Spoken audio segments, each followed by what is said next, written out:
तुम पागल हो, साथ में मेरा पति सो रहा है। अरे तो क्या हो गया, तेरे पति को तो यही लगता है ना कि मैं अंधा हूँ। यार वो साथ में सो रहा है और तुम जानते हो ना, उसको क्या पता है कि तुम मेरे भाई हो और तुम अंधे हो। अरे यार मेरे से ना इंतजार नहीं हो रहा, तुम ऐसी लेटी हुई हो ना, इतनी मान लग रही हो, इसे भेजो ना ऑफिस के लिए जल्दी। फिर समझने की कोशिश करो, मेरा ससुर है बाहर, अगर उसने देख लिया ना तो प्रॉब्लम हो सकती है, और ये भी कभी भी उठते होंगे।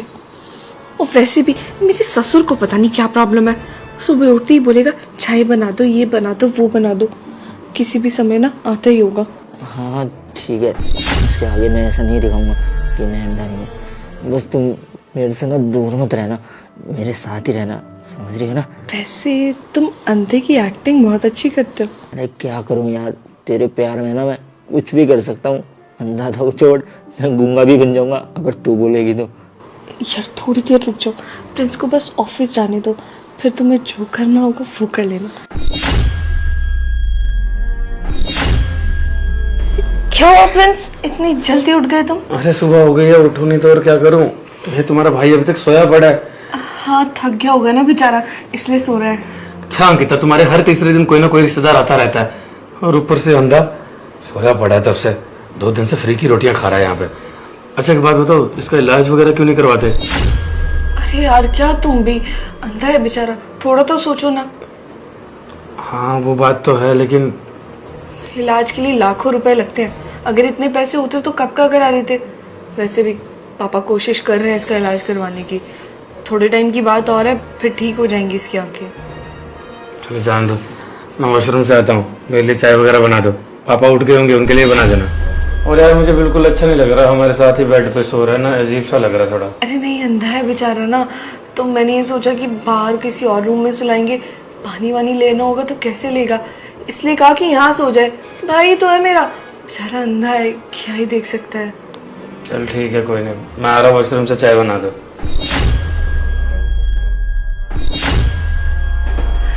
अरे यार तुम पागल हो, वो अभी अभी अंदर गए और तुम अभी उठ गए, तुम ना उसको शक करवा कर ही मानोगे। अरे यार उसे कुछ नहीं पता चलेगा, और तुमने देखा नहीं मैं कितनी अच्छी एक्टिंग कर रहा हूँ। उसे हल्का सा भी एहसास हुआ कि मैं अंधा नहीं। देखो उसे ऑफिस जाने दो, उसके बाद तुम्हें जो करना होगा वो करना, पर अभी मुझे मत फंसाओ प्लीज।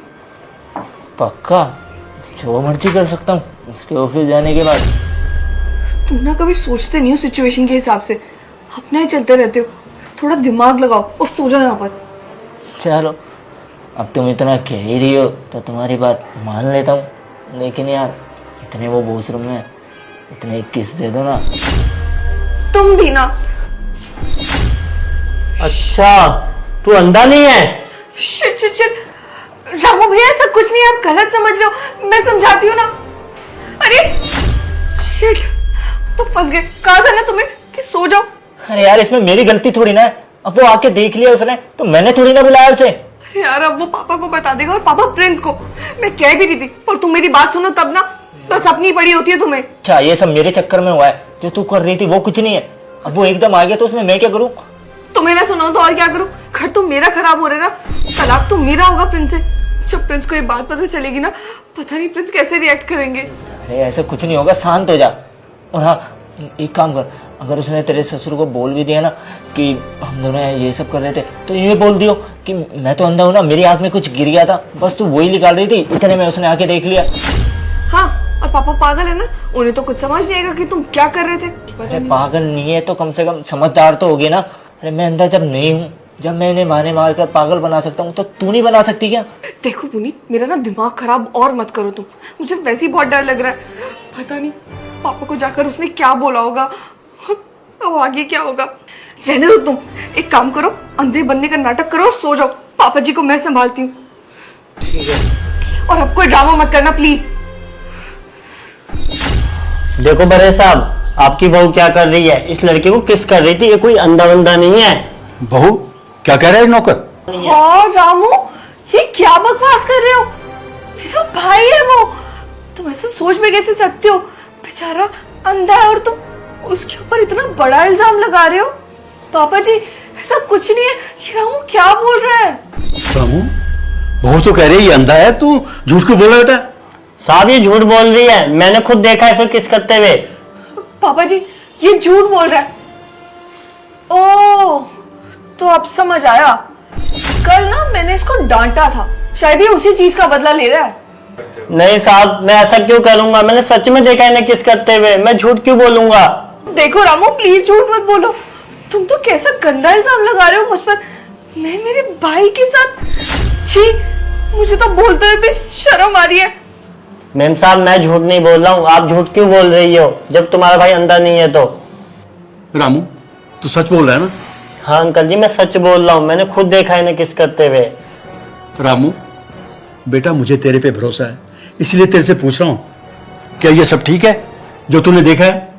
अंकल जी आपको लगता है मैं झूठ बोल रहा हूँ तो आप जाकर खुद चेक कर लो वो अंधा है या नहीं। अंकल जी क्या चेक करेंगे? पापा जी आपको पता है ना मैं सच बोलती हूँ, मैं कभी झूठ नहीं बोलती। कोई बात नहीं बेटा, मैं आके देख लेता हूँ। पापा जी कैसी बातें कर रहे हैं आप मुझ पर ऐसे शक कर रहे हैं। पापा जी पर आप ये बहुत गलत कर रहे हैं, बेचारा मेरा भाई। पुनीत बेटा, पुनीत बेटा। जी कौन? अंकल जी आप हो क्या? हाँ हाँ बेटा तुम ठीक तो हो ना? हाँ हाँ अंकल जी सब ठीक है, लेकिन आप ये सब क्यों पूछ रहे हो मेरे से? बेटा मैं ये पूछ रहा था, नाश्ता लगवा दें? हाँ हाँ अंकल जी लगवा दीजिए, वैसे भी भूख भी लग जाएगी अभी थोड़ी देर बाद। ठीक है मैं चलता हूँ बेटा। देखा पापा जी, आप तो फालतू में मुझ पर शक कर रहे थे, रिश्तों की तो कोई कदर ही नहीं रह गई। आपको इस रामू नौकर पर भरोसा था और मुझ पे नहीं, मैं तो आपकी बहू हूं, फिर क्यों नहीं? क्या कह रहा था तू? मेरी बहू पे तो इल्जाम लगा रहा था? अरे तू तो हमारा घर तोड़वा देता। अरे तेरे जैसे नौकर तो हमारा घर बर्बाद कर देते। नहीं अंकल जी मुझे माफ कर दो, मेरी कोई गलती नहीं, मैंने जो देखा था मैंने वही बताया आपको, मेरी कोई गलती नहीं, प्लीज मुझे नौकरी से मत निकालो। क्या हुआ इतना शोर मचाया पापा, क्या हो गया? बेटा क्या बताऊं तुझे, ये नौकर हमारी बहू पे इल्जाम लगा रहा था, कह रहा था इसका भाई अंधा नहीं है, ये कुछ ऐसा वैसा कर रहे थे, यही बता रहा था मुझे। अरे पापा आप भी ना जाने दो, वैसे उसको लेके मेरा मूड खराब है, आ जाते हैं यहाँ पे हर तीसरे दिन कोई ना कोई रिश्तेदार। अरे बेटा घर की इज्जत भी कुछ होती है। अरे जाने दो पापा, गलती हो गई होगी उससे। ए रामू चाय बनाई पापा के लिए? नहीं भैया अभी नहीं बनाई थी, अभी बना देता हूँ। जाओ। ठीक है भैया। और अंकिता सुनो, तुम्हें चाय बनाने के लिए बोला था ना अपने लिए, अभी तक नहीं बनाई? अरे पर नौकर बना देगा ना, मैं इसी का वेट कर रही थी आने का। हाँ वो तो बना ही देगा, लेकिन तुम्हारा भी कोई फर्ज बनता है ना, तुम्हें बोल के गया था मैं। अरे पर चलो ठीक है मैं बना देती हूँ। मेरे लिए तो कम से कम अपने संदेह भाई के लिए तो बना दो। तुम्हें मेरे भाई से क्या प्रॉब्लम है, क्यों ऐसे बोलते हो उसे? हाँ मुझे प्रॉब्लम है उससे, हर तीसरे दिन कोई ना कोई चला आता है यार तुम्हारे घर से। तो क्या हो गया यार, कुछ दिनों के लिए तो आया मुझसे मिलने, अब मैं अपने रिश्तेदारों को भी नहीं बुला सकती क्या? क्या अंकिता चल क्या रहा है ये? एक तो वो नौकर बोल रहा था कि ये अंधा नहीं है, ये वो सुन रहा था मैं भी। प्रिंस तुम भी ना क्या सब सोच रहे हो, प्लीज शक मत किया करो। यार इस पर ना मुझे शक हो रहा है, ऐसे गलत मत समझना, लेकिन यार ये शादी के वक्त तो था नहीं हमारे, पता नहीं कहाँ से तेरा भाई पैदा हो गया। अरे बताया तो रिश्तेदार है मेरा, पहली बार तो बेचारा गांव से बाहर निकला है, इसको कभी लेकर ही नहीं जाते कहीं, अंधा है तो हमेशा डर लगा रहता है, और तुम मुझ पे शक कर रहे हो। अरे मानता हूँ यार रिश्तेदारी में है, लेकिन चलो जाने दो, मैं निकलता हूँ ऑफिस के लिए, ख्याल रखना अपना, ठीक है? और नौकर कुछ बोले तो सुनना मत, जाने दो, है तो इस घर का नौकर ही। और प्लीज़ पापा भी कुछ बोलते हैं तो ज़्यादा जवाब देने की ज़रूरत नहीं है, तुम्हें पता है ना उम्र के साथ थोड़ा सा बिहेवियर चेंज हो जाता है, बाकी मुझे पता है तुम कभी कुछ गलत नहीं करोगे। मैं निकलता हूँ ऑफिस के लिए, ठीक है? दुनिया में ना बहुत सारे बेवकूफ देखे अंकिता, लेकिन तेरे पति जैसा ना कोई नहीं देखा। देखो ना बेचारे को पता ही नहीं चला कि मैं अंधा नहीं हूँ, और तेरे साथ रात में कितना कुछ किया, उसे तो कुछ भी नहीं पता चला कि मैं तेरे साथ क्या कर रहा था क्या नहीं। अरे यार वो थक जाता है इसलिए गहरी नींद में सो गया था, ऐसा कुछ नहीं है, बेवकूफ नहीं है वो, तभी तो मैं कहती हूँ शातिर बनो, उसे सब कुछ पता लग जाएगा वरना। वैसे एक बात बताऊं अंकिता, मेरी ना तेरे ऊपर बहुत पहले से ही नज़र थी। वो क्या है ना, जब तू कॉलेज में मेरे से मिली थी ना, फर्स्ट टाइम ही तेरे से प्यार हो गया था। और देखो हमारी वहाँ पे अच्छी खासी यारी दोस्ती भी चली थी, और जब कुछ टाइम बाद पता चलता है कि तेरा रिश्ता तय हो गया, और मैं कुछ कर भी नहीं पाया चाह कर भी, क्योंकि क्या ही कर सकता था मैं उस टाइम, क्योंकि मैं अपने पैरों पे खड़ा ही नहीं था ढंग से, क्योंकि कोई जॉब नहीं थी। तो मैंने सोचा भी कि तेरे घर पे आता हूँ, रिश्ते के लिए बात करता हूँ अपने घर वालों को लेकर, लेकिन मेरे घर वाले भी इस रिश्ते से इनकार करने लगे। फिर मैंने सोचा चल कोई नहीं, एक काम करता हूँ, इसका ना रिश्ता तोड़वा देता हूँ और तुझे अपने साथ रख लेता हूँ, पर वो भी नहीं हो पाया। और कुछ टाइम बाद क्या देखने को मिलता है कि तेरी तो शादी हो गई है, वो भी इस प्रिंस के साथ। फिर मैं चाहकर भी ना कुछ कर नहीं पाया, लेकिन हाँ प्यार मैं आज भी तेरे से उतना ही करता हूँ जितना उस टाइम पे करता था। फिर उस दिन तू मेरे को बाजार में दिखी, कुछ सामान वगैरह खरीद रही थी। मैंने देखा कि यार बाजार में और इसकी तो शादी भी हो गई है, तो क्यों ना इससे दोबारा से बात करी जाए।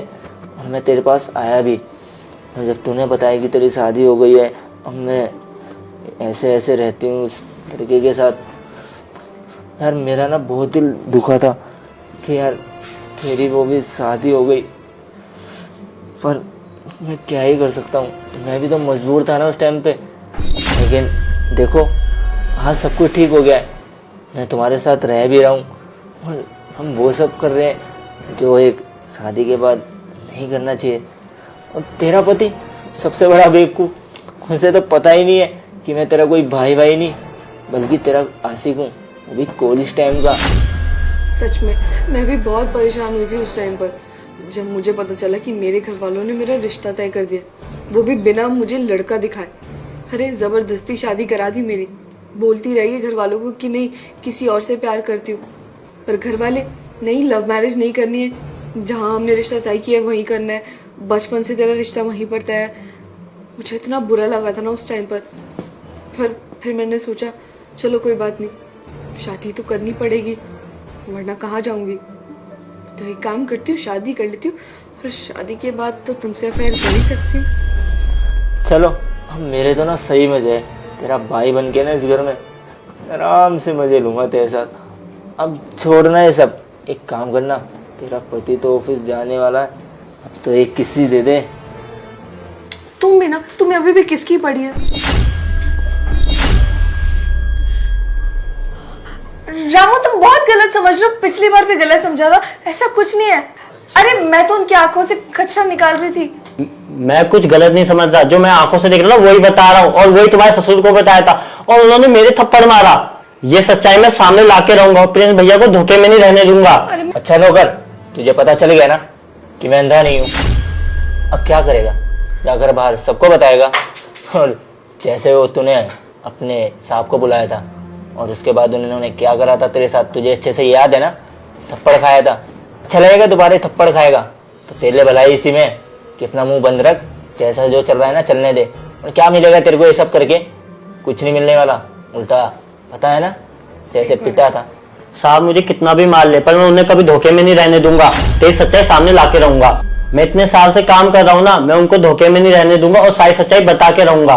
तेरी हिम्मत कैसे हुई साले, दो कूड़े के नौकर? अरे क्या चल रहा है ये? रामू क्या किया तूने? राम भैया आप मेरे साथ ऐसा क्यों कर रहे हो? मैंने तो आपसे सिर्फ पानी मांगा था ना, आपने मुझे धक्का क्यों दिया? अरे रामू तुझे पता है वो अंधा है, तूने उसे धक्का क्यों दिया? अरे साहब वो झूठ बोल रहा है, कोई अंधा बंदा नहीं है, इनने मुझे वो थप्पड़ मारा है। अंकल जी आप ही देखिए ना, रामू भैया मेरे साथ क्या कर रहे हैं। मैंने तो सिर्फ इनसे पानी मांगा था और इन्होंने मेरे को धक्का दे दिया, बोले कि अपने आप जाकर ले लो, मैं तुम्हारा नौकर नहीं हूँ। बताइए ना, मैं तो अंधा हूँ, मैं कैसे पानी ला सकता हूँ? अंकल जी अगर ऐसी बात है ना तो आप लोग मेरे को घर से बाहर निकाल दो, मेरे को नहीं रहना यहाँ पे। मैं तो आप लोगों को अपना समझ के यहाँ पे आ जाता हूँ और घर का नौकर तक मेरे को सुना देता है, धक्का दे देता है। ये कोई बात थोड़ी ना होती है। और मैं तो अपनी बहन से मिलने आ जाता हूँ ताकि उसका मन लगा रहे और वो अकेली यहाँ पे अपने आप को फील ना करे। और यहाँ तक कि आपका बेटा तक मेरे को इतना कुछ सुना देता है। आज सुबह भी इन्होंने मेरे को सुनाया कि मैं हर तीसरे दिन मुंह उठा के आ जाता हूँ। अब बहन की याद आती है तो मैं क्या उससे मिलने भी नहीं आ सकता? अगर ऐसी बात है ना तो आप बोल दीजिए, मैं घर से चला जाऊंगा, फिर कभी दोबारा नहीं आऊंगा अपनी बहन से भी मिलने, ना आप लोगों से। लेकिन इस तरीके से ना मेरे को जलील मत कीजिए। माना कि अंधा हूं मैं, लेकिन मेरे अंदर भी तो दिल है ना। अरे बेटा ऐसी बातें क्यों कर रहे बेटा? जैसा मेरा प्रिंस बेटा वैसे तू बेटा, हम तेरा इलाज करेंगे। जो तू सोच कर आया सब हो जाएगा बेटा, चिंता मत कर। मैं तो इसलिए आ जाता हूँ इस घर में क्योंकि मेरी बहन ने कहा था कि तू गांव में अकेला रहता है और बीमार भी रहता है, यहाँ रहेगा तो हम तेरी देखभाल भी कर लेंगे। और यहाँ तक कि उसने तो प्रिंस भाई से बात तक करी थी कि मेरी आंखों का ऑपरेशन कराएंगे। और जब इस घर में मेरी इज्जत ही नहीं है तो मैं इस घर के पैसे कैसे यूज कर सकता हूँ? क्योंकि जिस घर में मेरी इज्जत ना हो वहां मैं कैसे ये सब कर सकता हूँ? कोई बात नहीं अंकल जी, आप मेरे को गाली दे लीजिए, लेकिन इस तरीके से जलील मत कीजिए। अंकल जी ये झूठ बोल रहा है, कोई अंधा बंदा नहीं है, नाटक कर रहा है कुछ भी। हाँ? नाटक कर रहा है? फिर तू झूठ बोल रहा है, फिर से रहने दीजिए अंकल जी, आप क्यों इसे थप्पड़ मार रहे हो सकता है ना कि ये गलत ले गया हो, इसने ही कुछ गलत देख लिया और इसे लगाओ कि मैं सच में ऐसा कुछ कर रहा हूँ। देखिए रामू, उसकी सोच में और तुम्हारी सोच में कितना फर्क है। इतना कुछ तो नहीं किया है, अरे फिर भी तुम्हारे हक में बोल रहा है। अरे जाने दीजिए अंकल जी, नौकर ही तो है, इंसान से गलती हो जाती है, माफ कर दीजिए, आइंदा से ऐसा नहीं करेगा ये। अरे रामू, तुम्हें आखिरी बार माफ कर रहा हूं, फिर आइंदा गलती ऐसी हुई तो तुझे धक्के मारकर इस घर से बाहर निकाल दूंगा। समझ गया तू? क्यों आ गया मजा? तू अपने आप को ज्यादा होशियार समझता है ना, एक दिन तेरा भांडा जरूर फूटेगा। अच्छा तो तू फोड़ेगा मेरा भांडा? मैं नहीं फोड़ूंगा, प्रिंस भाई फोड़ेंगे। मतलब मैं समझाता हूं। मुझे लगता है अंधे तुम नहीं, अंधा तुम मुझे बना रहे थे। अंकिता, क्या ये तुम्हारा भाई है? अंकिता, क्या ये तुम्हारा भाई है? ये तो मेरा भाई है। तुम्हें किसने कहा कि ये मेरा भाई नहीं और अंधा नहीं है? तुम्हारे घर में फोन किया था मैंने अभी। तेरे पापा ने कहा कि ऐसा कोई भाई नहीं है तेरा जो कि गांव से यहाँ शहर आया है। मुझे बेवकूफ बना रही थी। तभी मैं सोचूं कि हर तीसरे दिन कोई रिश्तेदार कैसे मिलने आ रहा है। शायद ये अकेला नहीं, इसके अलावा और भी कोई आशिक है तेरे। क्योंकि रामू ने बताया मुझे हर तीसरे दिन कोई ना कोई लड़का आता है जिसे तुम बताती हो कि ये मेरे ये रिश्तेदार का बेटा है, उस रिश्तेदार का बेटा है। अब समझ में आ रही है सारी सच्चाई। तुम इतनी घिरी हुई हो ये सोचा नहीं था मैंने। कुछ दिन से शक तो था तुम पे, जिस तरह की हरकतें तुम कर रही थी। और जब रात को तुमने कहा ना कि अंधा है साथ में सुला देते हैं, तब मेरा शक और बढ़ गया। और तब मैं पूरी रात जागा रहा, सोया नहीं था, सर तुम्हारी बातें सुन रहा था। और सुबह जब उठा तब भी वही बातें चालू थी कि प्रिंस को बेवकूफ़ बनाऊंगी और इससे तलाक लेके तुम्हारे साथ चली जाऊंगी। बस तुम अच्छी सी जॉब लग जाओ एक बार, ताकि वो पैसा कमाए और तुम उसके साथ भाग जाओ। तो एक काम करो ना, अभी वो कुछ कमाता नहीं, अब जाओ उसके साथ, गुजार लो अपनी जिंदगी। तब नहीं ना, क्योंकि अभी पैसा नहीं है उसके पास। अब तो मैं खर्चे उठा रहा हूँ ना सारे, इसीलिए। कोई बात नहीं, लेकिन अब से नहीं होगा ये सब। और अरे जाने दो यार, तुम्हें क्या फर्क पड़ता है बदनामी का? अगर पड़ता होता तो ये सब नहीं करती। और अब तुमने मेरा बहुत प्यार देख लिया, अब नफरत देखना। तुम अपने मायके जा रही हो, अभी की अभी निकल रही हो। रामू, इसका बैग पैक कर देना, ये अभी की अभी अपने मायके निकल रही है। और आइंदा से यहाँ पे आने की कोशिश मत करना, वरना टांगे तोड़ दूंगा। भूल जाऊंगा कि एक टाइम पे तुम मेरी बीवी थी और तुझसे प्यार करता था। अरे भाड़ में गया ऐसा प्यार, ऐसा प्यार मुझे नहीं चाहिए जिसमें ये सब चलता हो। तलाक देता हो तुम्हें, तुम्हारे साथ रहना बिल्कुल पसंद नहीं है मुझे। प्लीज यहाँ से निकल जाना। रामू, इसका बैग तैयार करो। प्लीज माफ कर दो ना, गलती हो गई, मेरा वो मतलब नहीं था, पर समझो ना बात को प्लीज। जाने दो, माफी